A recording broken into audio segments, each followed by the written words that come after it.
Good morning students.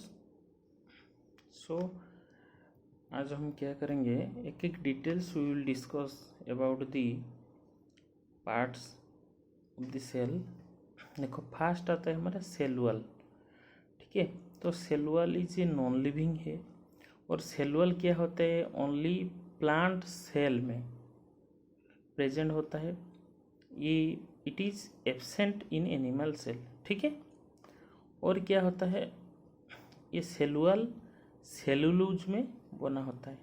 ठीक है, और जनरली प्लांट सेल में होता है, यूकैरियोटिक सेल में। ठीक है, यूकैरियोटिक प्लांट सेल, उसका काम क्या है, देखो जो सेल वॉल रिजिड है वो शेप मेंटेन करता है, किसका, सेल का शेप मेंटेन करता है।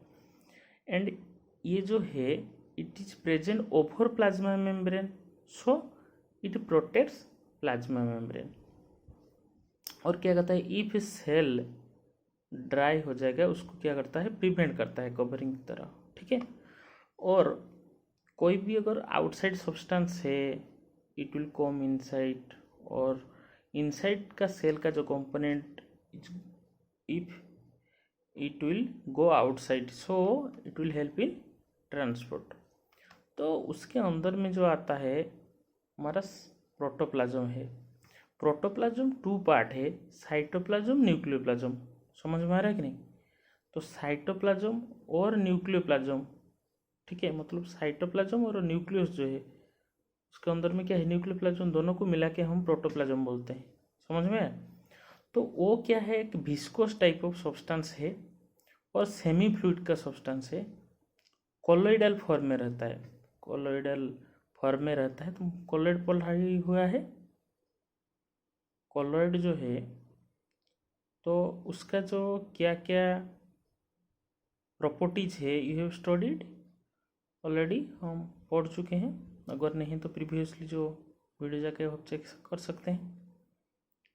तो जो साइटोप्लाज्म है, सिर्फ अगर बोलेंगे हम साइटोप्लाज्म, दैट मीन्स प्रोटोप्लाज्म से न्यूक्लियस नहीं है, that means protoplasm minus nucleoplasm, that means protoplasm minus nucleus, that we got cytoplasm. That means जो न्यूक्लियस के सराउंड में कवर करता है, which surrounds the nucleus the fluid part, that is our cytoplasm.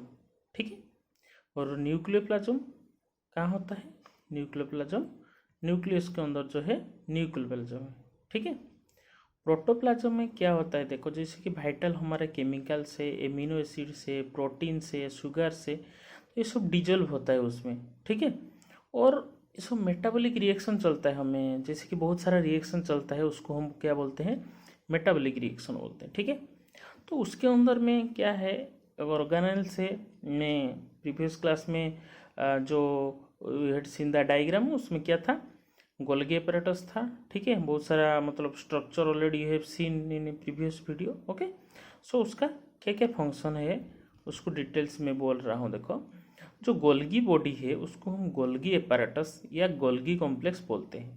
ठीक है, तो ये organelles it was named by it's discoverer, तो डिस्कवर किए थे कैमिलो गोल्गी।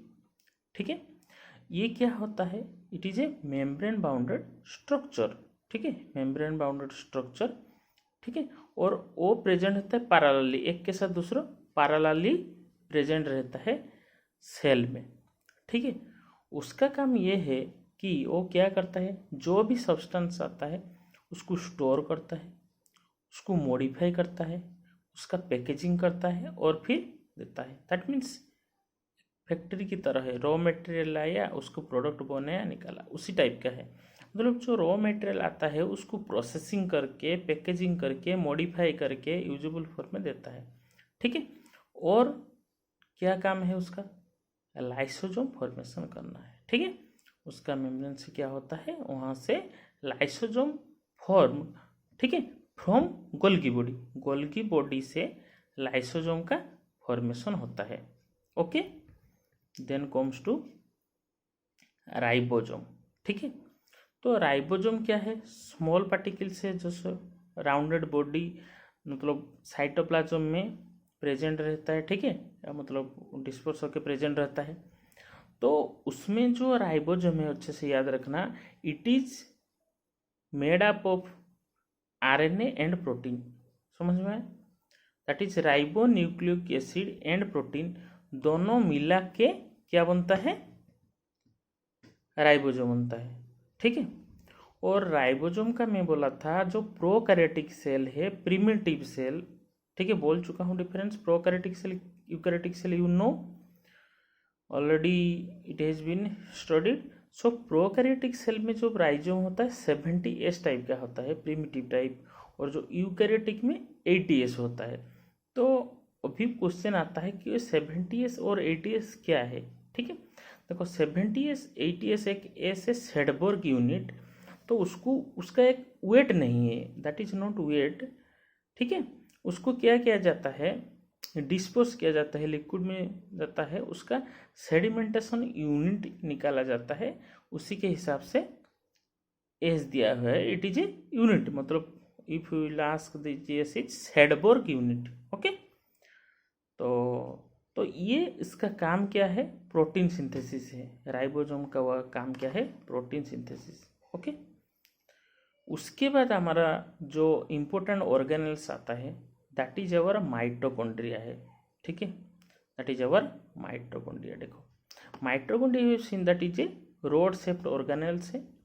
और मैं बोला था क्या है, जो माइटोकॉन्ड्रिया है उसका डबल मेम्ब्रेन स्ट्रक्चर है, मतलब उसका कवरिंग जो है डबल मेम्ब्रेन है, ठीक है। अच्छा, आउटर मेम्ब्रेन उसका जो माइटोकॉन्ड्रिया का टू मेम्ब्रेन बोला, two membrane double membrane structure, outer membrane क्या होता है? स्मूथ होता है। लेकिन जो इनर मेम्ब्रेन होता है वो फिंगर लाइक प्रोजेक्शन इसे क्या करता है? देता है, उसको क्रिस्टे बोलते हैं हम, ठीक है। क्या बोलते हैं हम? क्रिस्टे। मतलब माइटोकॉन्ड्रिया का, क्लियर, माइटोकॉन्ड्रिया का जो इनर मेम्ब्रेन है उसको फिंगर लाइक प्रोजेक्शन, ठीक है, फिंगर लाइक प्रोजेक्शन जो है इनसाइड द माइटोकॉन्ड्रियल स्पेस, तो दिस फिंगर लाइक स्ट्रक्चर को हम क्या बोलते हैं? क्रिस्टे बोलते हैं, ठीक है। और माइटोकॉन्ड्रिया का खुद का डीएनए है, राइबोसोम है, इसीलिए हम उसको क्या बोलते हैं? सेमी ऑटोनोमस ऑर्गेनेल, ठीक है। उसका इट्स ओन डीएनए है, इट्स राइबोसोम है, सो it is called semi autonomous organelle. फिर आते हैं उसका फंक्शन और काम क्या करता है। जैसे कि देखो क्रिस्टा है बोले, that is your finger like structure, inner membrane में है, तो वो रेस्पिरेशन में हेल्प करता है। तो रेस्पिरेशन होने के बाद क्या होगा? एनर्जी प्रोडक्शन होगा, ठीक है। तो जो एनर्जी प्रोडक्शन होता है माइटोकॉन्ड्रिया में, वो क्या होता है? In the form of ATP, ATP form में रहता है स्टोर होके, ठीक है। It is in the form of ATP store होता है, that is called as energy currency. और उसका फुल फॉर्म क्या है? We know that adenosine triphosphate. क्या है? एडेनोसाइन ट्राइफॉस्फेट, ठीक है। तो जो ये एनर्जी प्रोवाइड करता है mitochondria, so it is called as power house of the cell, उसको हम क्या बोलते हैं? पावर हाउस बोलते हैं, ठीक है। फिर हमारा नेक्स्ट आता है सेंट्रोजोम और सेंट्रियोल, ठीक है। सेंट्रोजोम और सेंट्रियोल आता है हमारा next organelle, centrosome and centriole, ठीक है।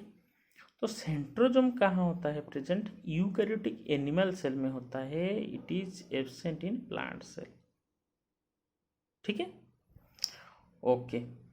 तो इसका जो मेम्ब्रेन्स है बाउंडेड है, नहीं है मेम्ब्रेन उसका, और उसमें जो सेंट्रोजोम में, अच्छे से देखो, जस्ट लिसन, सेंट्रोजोम में सेंट्रियोल होता है, ठीक है। सेंट्रोजोम के इनसाइड में सेंट्रियोल होता है। जो वो सेंट्रियल क्या है? होलो स्ट्रक्चर है, और they are arranged right angle to each other, they are arranged right angle to each other, ठीक है, ओके। वो जो सेंट्रियोल्स का काम क्या है? सेल डिवीजन करता है, और क्या करता है? जो सिलिया फ्लैजेला है उसका फॉर्मेशन में हेल्प होता है।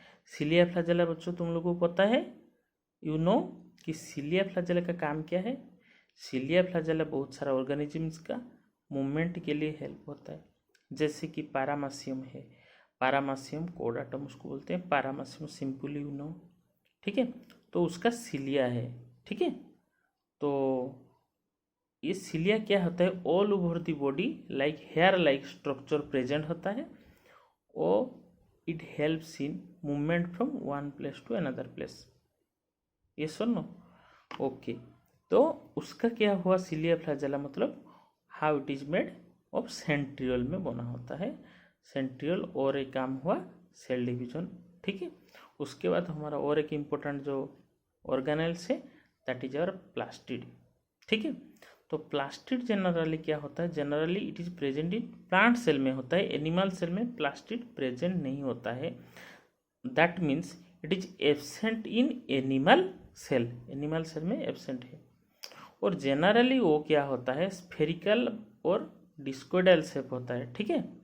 और that is our double membrane bounded organelles, उसका डबल मेम्ब्रेन बाउंडेड ऑर्गेनेल्स है और उसका ओन डीएनए है, राइबोसोम है, ठीक है। तो इसीलिए प्लास्टिड को we also called it as semi autonomous organelle बोलते हैं, ठीक है। तो प्लास्टिड और उससे पहले हम देखे थे क्या, माइटोकॉन्ड्रिया। प्लास्टिड और माइटोकॉन्ड्रिया दोनों को हम क्या बोलते हैं, सेमी ऑटोनोमस ऑर्गेनेल्स, ठीक है। क्योंकि उन दोनों का ओन डीएनए और राइबोसोम है, ठीक है। इसलिए सेमी ऑटोनोमस, ऑटोनोमस मतलब क्या, खुद, सेमी ऑटोनोमस, ठीक है। मतलब oh they control their, autonomous means control itself. So as it is is own DNA and ribosome so it is called semi autonomous, ठीक है। देखो प्लास्टिड क्या होता है, 3 टाइप का प्लास्टिड होता है। प्लास्टिड क्या क्या है, क्लोरोप्लास्ट, क्रोमोप्लास्ट और ल्यूकोप्लास्ट, ठीक है। क्लोरोप्लास्ट, क्रोमोप्लास्ट और leucoplast, okay. Then first comes to our chloroplast, ठीक है। First comes to our chloroplast. देखो क्लोरोप्लास्ट जो है, तो क्लोरोप्लास्ट क्या है, ग्रीन कलर प्लास्टिक, जो ग्रीन कलर का प्लास्टिड है दैट इज आवर क्लोरोप्लास्ट, ठीक है। तो as it is green coloured, ठीक है, वो क्या करता है, फूड मैन्युफैक्चरिंग होता है। We know that food is manufactured in the process of photosynthesis. तो फोटोसिंथेसिस प्रोसेस में फूड मैन्युफैक्चर होता है। जो फूड मैन्युफैक्चर होता है फोटोसिंथेसिस प्रोसेस, उसमें हमें चाहिए क्या क्या चाहिए, कार्बन डाइऑक्साइड है, वाटर है, जो भी है that we know, but that is it takes place in chloroplast में होता है सिर्फ। It is a green coloured plastid, ये ग्रीन कलर का प्लास्टिक है, that is our chloroplast. Then comes to our chromoplast. तो क्रोमोप्लास्ट क्या है, क्रोमोप्लास्ट जो है it is our colourless plastid, okay. It is our colourless plastid, ठीक है। तो वो क्या करता है, फ्लावर्स है, जो जनरली जो प्लांट्स का फ्लावर्स और फ्रूट्स कलर होता है, तो उसमें क्या होता है, क्रोमोप्लास्ट प्रेजेंट होता है, ठीक है। और जो प्लास्टिड है उसका काम क्या करता है, स्टोरेज करता है, स्टार्च, प्रोटीन, फैट वो सब स्टोर होना चाहिए प्लांट में। तो वो कौन करता है, दैट इज अवर ल्यूकोप्लास्ट, ठीक है। That is our leucoplast which is a colourless plastid, that is our colourless plastid, ठीक है।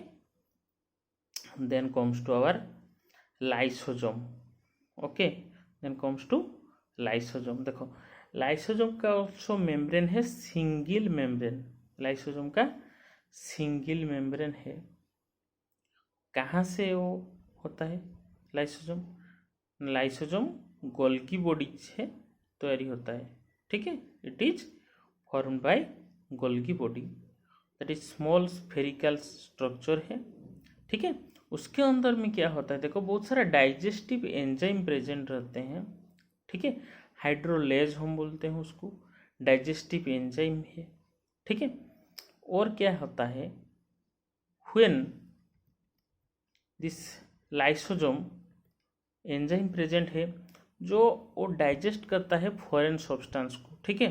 और क्या है, वर्न आउट सेल ऑर्गेनेल्स जो है उसको डाइजेशन करता है, ठीक है। और क्या काम है लाइसोसोम का ना, जो हमारा बैक्टीरिया और वायरस है उससे हमें प्रोटेक्शन देता है, ठीक है। तो एज ये सब worn out cell foreign substance उसको डाइजेस्ट कर देता है, तो वो ऑटोमेटिकली क्या करता है, it clean the cell, cell को क्लीन रखता है, help in cleaning of the cell, ठीक है। अच्छा, जैसे कि हमें पता है सेल में बहुत सारा रिएक्शन चलता है, मेटाबॉलिक रिएक्शन, ठीक है, उसको बोलते हैं मेटाबॉलिक। तो वो जो रिएक्शन है बहुत सारा, दैट इज ओके। तो रिएक्शन में अगर कुछ डिस्टर्बेंस हुआ, ठीक है, डैमेज्ड हो गया, कुछ हो गया, तो क्या होता है उस टाइम में लाइसोसोम बर्स्ट हो जाता है। और वो एंजाइम जो है बर्स्ट होने से क्या होगा, लाइसोसोम उसके अंदर में एंजाइम है, तो वो जो एंजाइम है उसका काम तो डाइजेशन करना है ना। तो ऑब्वियसली जो सेल में है तो सेल को क्या करेगा, ऑब्वियसली डाइजेशन कर देगा, ये सर नो। तो उसका खुद का सेल, ओन सेल को क्या करता है, डाइजेस्ट कर देता है, ठीक है। तो इसीलिए हम उसको क्या बोलते हैं, सुइसाइड बैग्स ऑफ सेल, ठीक है। क्या बोलते हैं हम, सुइसाइड बैग्स ऑफ सेल और सुइसाइडल सेक, और क्या बोलते हैं हम, सुइसाइडल सेक भी बोलते हैं, ठीक है। उसके बाद आता है हमारा वैक्यूल्स, ठीक है। तो वैक्यूल्स देखो, that is also a single membrane bounded. तो जनरली वो वैक्यूल जो है लिक्विड या सॉलिड उसमें अंदर में फील होता है।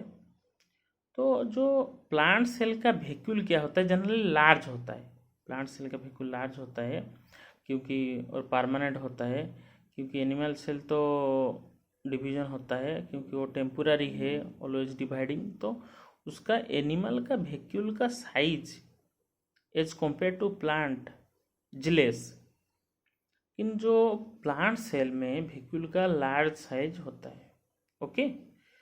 तो लार्ज साइज होने से क्या होता है, उसके अंदर में प्रेजेंट रहता है प्लांट सेल के अंदर, तो न्यूक्लियस जो है सेंट्रल प्लेस न्यूक्लियस, तो उसको just push to one side, ठीक है। That means vacuole approximately occurs middle position of cell, ठीक है, इन द प्लांट सेल, क्योंकि in plant cell it is large, plant cell में वैक्यूल क्या होता है, लार्ज होता है और परमानेंट भी होता है। तो न्यूक्लियस को उसका पोजीशन से डिस्प्लेस करता है, न्यूक्लियस साइड में प्रेजेंट होता है, ठीक है। और जो मतलब मेच्योर हो जाने से most of the spaces, approximately 90% of the spaces vacuole acquire कर लेता है, ठीक है। तो इसीलिए other cell organelles including nucleus side में रहते हैं, okay. Then comes to our next organelles, that is endoplasmic reticulum ER, ठीक है। और एस्टरडे लास्ट क्लास में हम देखे थे कैसे endoplasmic reticulum surround the nucleus, that means वो न्यूक्लियस न्यूक्लियर मेम्ब्रेन से स्टार्ट होके, ठीक है, प्लाज्मा मेम्ब्रेन तो नेटवर्क लाइक स्ट्रक्चर प्रेजेंट होता है, ठीक है। जैसे कि एक मार्क देखो, एंडोप्लाज्मिक रेटिकुलम जो है तो न्यूक्लियस से प्लाज्मा मेम्ब्रेन तक है, न्यूक्लियस से प्लाज्मा मेम्ब्रेन तक है मतलब वो नेटवर्क की तरह घेरा हुआ है, दैट मीन्स कनेक्ट हुआ हर तरह part, it is every part of the cell. That means इसका काम क्या होगा ना, वो ट्रांसपोर्ट करेगा सब्सटेंस को, ठीक है। लेकिन जो एंडोप्लाज्मिक रेटिकुलम का जो सरफेस है, तो सरफेस में अगर राइबोसोम प्रेजेंट है तो राइबोसोम का काम है प्रोटीन सिंथेसिस। तो इफ राइबोसोम प्रेजेंट है तो प्रोटीन सिंथेसिस कर सकता है कि नहीं, बोलो। तो प्रोटीन सिंथेसिस कर सकता है, ये सर ना। तो राइबोसोम का काम है प्रोटीन सिंथेसिस। अगर ribosome if it is present over ER endoplasmic reticulum, ठीक है। देन क्या करता है, वो प्रोटीन सिंथेसिस कर सकता है, तो उसको बोलते हैं हम रोफ एंडोप्लाज्मिक रेटिकुलम और RER, ठीक है। नेक्स्ट आता है हमारा स्मूथ एंडोप्लाज्मिक रेटिकुलम और एक है, जैसे देखो अगर ER on ER ribosome present नहीं है तो सरफेस क्या होगा, स्मूथ होगा। स्मूथ एंडोप्लाज्मिक रेटिकुलम, राइबोसोम नहीं है तो प्रोटीन सिंथेसिस कर सकता है क्या, प्रोटीन सिंथेसिस नहीं कर सकता है, क्योंकि उसमें राइबोसोम एब्सेंट है। H ribosome is absent, so it can not perform protein synthesis नहीं कर सकता, प्रोटीन सिंथेसिस नहीं कर सकता है। ओके, तो जनरली ये क्या करता है नेटवर्क लाइक स्ट्रक्चर है, तो इंटरनल सपोर्ट प्रोवाइड करता है उसके सेल को, ठीक है। और क्या करता है, as one place to another place ये प्रेजेंट है, नेटवर्क लाइक स्ट्रक्चर है, तो वो क्या करेगा, ट्रांसपोर्ट करेगा, ठीक है। ये ट्रांसपोर्ट करेगा one place to another place, substance को ट्रांसफर करेगा, ठीक है। और क्या करता है, membrane like structure obviously plasma membrane, Golgi body, जो मेम्ब्रेन जो ऑर्गेनेल्स का मेनली मेम्ब्रेन प्रेजेंट है, ठीक है। ज़्यादा से ज़्यादा मिनी स्ट्रक्चर नहीं है वहाँ से होना होता है, प्लाज्मा मेम्ब्रेन, गोल्गी बॉडी होता है। फिर मैं बोल दिया जो रोफ एंडोप्लाज्मिक रेटिकुलम है प्रोटीन सिंथेसिस कर सकता है, लेकिन smooth endoplasmic reticulum protein synthesis नहीं कर सकता, लेकिन ट्रांसपोर्ट और सिंथेसिस लिपिड का करता है, मतलब synthesis and transportation of lipid, it is the work of SER, smooth endoplasmic reticulum, ठीक है, स्मूथ एंडोप्लाज्मिक रेटिकुलम के नेक्स्ट आता है हमारा इम्पोर्टेंट जो है, दैट इज अवर न्यूक्लियस। तो न्यूक्लियस क्या है, कंट्रोलिंग सेंटर है, वो कंट्रोल करता है ब्रेन फंक्शन को, और डेंस और स्फेरिकल ऑर्गेनेल से, और उसका टू मेम्ब्रेन से, न्यूक्लियस हैज टू मेम्ब्रेन, ठीक है। It is also pore, that is known as nuclear pore, ठीक है। और न्यूक्लियस के अंदर में जो फ्लूइड है तो उसको हम बोलते हैं न्यूक्लियोप्लाज्म, ओके। और मैं बोला था ऑल्सो न्यूक्लियस के अंदर में क्रोमोजोम है, और क्रोमोजोम में जीन है, ठीक है। उसमें क्या करता है, जेनेटिक इंफॉर्मेशन कैरी करता है। जैसे न्यूक्लियस के अंदर क्रोमोजोम है, क्रोमोजोम में जीन है, ठीक है। एक्चुअली क्रोमोजोम जो है, एक्चुअली क्या है क्रोमोजोम, जो DNA और प्रोटीन में बनाया होता है, ठीक है, DNA और प्रोटीन, समझ में आया। और जेनेटिक इंफॉर्मेशन क्या करता है, कैरी करता है one level to another level, ठीक है। तो वो क्या करता है, as all the activity, metabolic activity control करता है। कौन कंट्रोल करता है, न्यूक्लियस, ठीक है। और जीन रहता है उसके अंदर में, स्टोर हाउस जीन होता है, न्यूक्लियस में जीन्स होता है। विदाउट न्यूक्लियस स्पेशलाइज एक्टिविटी नहीं हो सकता, क्योंकि it controls all the activity. So अगर न्यूक्लियस नहीं है सर्वाइव नहीं करेगा, क्योंकि there is no controlling part है, ठीक है, no controlling part. Then comes to our plasma membrane में क्या होता है, टू प्रोसेस होता है, डिफ्यूजन और ऑस्मोसिस। क्या होता है, डिफ्यूजन और ऑस्मोसिस, ओके, ठीक है। देख रहा था ऑलरेडी, हम लोग का टाइम हो चुका है। डिफ्यूजन ऑस्मोसिस नेक्स्ट पढ़ेंगे। Thank you.